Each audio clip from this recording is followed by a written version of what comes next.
లోపలికి వచ్చి అసలు ఏం పూజ చేస్తుండ్రు, ఎట్లా చేస్తుండ్రు, ఇది ఏం పూజ, ఎట్లా చేస్తుండ్రు, ఎవరు చేస్తుండ్రు, ఎందుకు చేస్తుండ్రు చెప్తాం మీకు.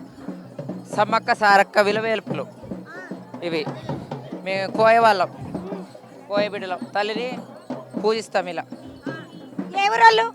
మాది వెలేరుపాడు, భద్రాచలం. అక్కడ మీరు ఈ సమ్మక్క సారక్కని ఇట్లా చేస్తున్నారు కదమ్మా, కత్తులు ఇవన్నీ పట్టుకొని ఆడుతున్నారు కదా, ఈ ఆడనికే కారణం ఏంది? అసలు నుంచి అమ్మవార్లు ఎట్లా కత్తులు పట్టుకొని ఎట్లా యుద్ధం చేశారో అట్లా కత్తుల్ని అమ్మవార్లు ప్రతిరూపాలుగా భావించి, వాళ్ళు చేసిన యుద్ధాలను భావించి మేము అమ్మవార్ల కత్తులు ప్రతిరూపంగా వాళ్ళు ఏవేవైతే ఆ కత్తులతో నైవేద్యం తీసుకున్నారో, ఏవేవైతే అప్పుడు వేట కానీ అటని ఇటని వెళ్ళేవాళ్ళు, అలానే మేము తోచింది మేము ఆ కత్తులకు ఆహారం ఇచ్చి వాటిని ప్రతి ఇలా మేడారం అప్పుడు తీసుకొని జాతర అప్పుడు వచ్చి తీసుకొని వాటికి పూజలు చేసి సమ్మక్క సారక్క ప్రతిరూపాలని 2 దేవతలుగా భావించి తీసుకొని వచ్చి. ఎంతమంది వస్తారమ్మా మీరు? 50 మంది. 50 మంది వస్తారు. ఏ ఊర్లకెంచి వచ్చిండ్రు? ఏ ఊరు? మాది భద్రాచలం అమ్మ. మాది భద్రాచలం నుంచి. మాది ఆంధ్రనమ్మ. మాది ఆంధ్ర, తెలంగాణ కాదు, మాది ఆంధ్ర నుంచి వచ్చాము. మా ఆంధ్ర ఏలూరు జిల్లా మాది. ఏలూరు జిల్లా మాది. మేము వచ్చింది ఎన్నేళ్ళకెంచి వస్తుండ్రు ఇట్లా? మేము చిన్నప్పటి నుంచి వస్తున్నామంటే ఇప్పటికి 30-40 గత 20 సంవత్సరాల నుంచి. తమ్ముడు మీకు ఎట్లా అనిపిస్తుంది అమ్మవార్లను తీసుకొని వస్తుంటే? వచ్చింది అమ్మవార్ల మీద. అమ్మవారు మా ఇంట్లోకి వస్తే మాకు చాలా ఆనందంగా ఉంటుంది. అమ్మవారిని తీసుకొని అక్కడ దాకా వచ్చి మళ్ళీ వెనకకేదకు వస్తున్నట్టు స్థలం కాడికి చూపించి తీసుకొని వస్తాం అనమాట. చిలకలగుట్టకి ఎదిరించి తీసుకొని వస్తాం. రేపు కన్నుపెళ్లి తీసుకొని వస్తాం. తర్వాత ఇక అమ్మవారు ఎదురొస్తే దానికి ఎదిరిస్తాం.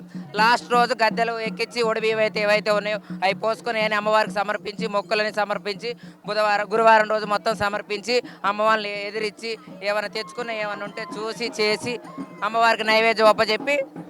అమ్మ అందరూ ఒక రకం పూజలు చేస్తున్నారు. మీరు అన్నారు మేము కోయ జాతి వాళ్ళం కాబట్టి మేము కోయళ్ళ లెక్క చేస్తామంటున్నారు కదా. కోయళ్ళు అందరూ జుట్లు పోసుకోకుంటారు, మీరు అందరు జుట్లు పోసుకున్నారు, ఎందుకని? అది ఎందుకు? అమ్మవారు భాషతో చెప్తాను, మా కోయ భాషతో చెప్తాను. ఇవ్వండి. ఇంచేమమ్మ దేవటి ఇంతోటి పేసి వస్తాము. మమ్మ సమ్మక్క అంత వస్తాం, సార్లమ్మ తింత వస్తాను. సమ్మక్క కర్ర, ఇది సమ్మక్క కర్ర, ఇది సార్లమ్మ, ఇది బిడ్డ నాగులమ్మ కత్తి, ఇది పోతురాజు కత్తి, ఇది నాగులమ్మ కత్తి, ఇది సార్లమ్మ కత్తి, ఏ సమ్మక్క కత్తి, ఇది మొత్తము మమ్మ అంత విద్యుత్తము. ఇది పడిగరాజు కరకడి, ఇది పడిగరాజు, ఈ పడిగరాజు, ఇది తల్లి, ఇది డూము ఆర్తి బిడ్డ. ఇది లేనిదే, ఈ డూము లేనిదే సమ్మక్క లేదు, సంబరమే లేదు. ఈ డూమ్ ఆరితోడు లేనిదే ఏమి లేదు, సమ్మక్క రాదు. ఈ డోలు ఉండాలి, మేము సమ్మక్కని ఆడివ్వాలి. మాకు పుట్టుపూర్వ నుంచి మా తాతల ముత్తాతల నుంచి ఉన్నాం. నాకు అమ్మవారు వచ్చి ఇప్పటికి 30 సంవత్సరాల నుంచి ఉన్నది. నేను అమ్మవారిని కొలుసుకునేది 20 సంవత్సరాల నుంచి కొలుసుకుంటున్నానమ్మా. నేను ఇప్పుడు నా బిడ్డ నాగులమ్మ దగ్గరికి వెళ్తున్నాను. అందరికీ శనార్థమ్మ. అమ్మవారు ఏడైతే పుట్టిందో అక్కడ అంటే చిలకలగుట్ట కాడికి కూడా తీసుకొచ్చి ఇస్తారు. ఒక్కొక్క రోజు ఎక్కడెక్కడైతే పూజలు చేస్తారో అక్కడ ఆ రోజులలో అక్కడికి తీసుకొని పోతారు. కాబట్టి ఈ అకైలైన్లు అందరూ వచ్చింది భద్రాచలం దిక్కు నుండి, ఏలూరు వాళ్ళు అసలైతే, కానీ 20 ఏళ్ళ నుండి 30 ఏళ్ళ నుండి, ఇంకా కుక్కునూరు వాళ్ళు అక్కడ నుండి వచ్చి 30 ఏళ్ళ నుండి చేసుకుంటున్నారంటే వీళ్ళు ఇట్లనే పూజలు.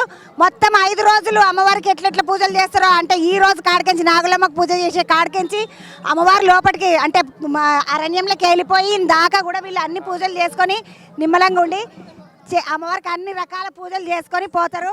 ఇక వీళ్ళందరిని చూస్తుంటే, వీళ్ళ ఆటను చూస్తుంటే నాకు ఒకసారి పానం జల్లుమన్నది.